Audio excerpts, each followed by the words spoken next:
Meski tilang manual sudah kembali diberlakukan, namun tilang elektronik tetap akan jalan.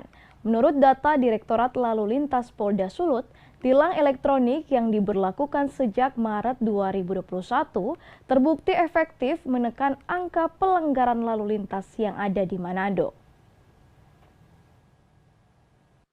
Menurut AKBP Roy Tambayong selaku Kasubdit Kakum Direktorat Lalu Lintas Polda Sulawesi Utara, tilang elektronik atau Electronic Traffic Law Enforcement terbukti efektif dapat menekan angka pelanggaran lalu lintas di Manado hingga 800%. Perlu kami informasikan bahwa untuk ETLE secara umum kami gambarkan setelah launching itu pada tahun 2021 tanggal 21 Maret itu kurang lebih dalam setahun itu pelanggaran cukup bisa ditekan di situ dan ada penurunan kurang lebih 800%. Artinya ini sangat signifikan.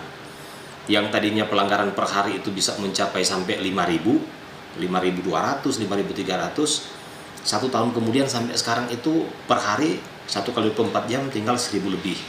1.100, 1.200, 1.300. Itu yang dibaca kamera ETLE, Pak? Itu yang terbaca kamera ETLE. Dan bahkan turun sampai 900 kadang-kadang. Artinya memang efektif untuk penerapan kamera ETLE, tapi memang karena kamera ETLE sifatnya ini statis, hanya di satu titik tidak berpindah-pindah, sehingga kendaraan yang melintas di situ memang sudah mempersiapkan untuk tidak melakukan pelanggaran. Nah, di tempat yang lain tentunya ini yang terjadi peningkatan.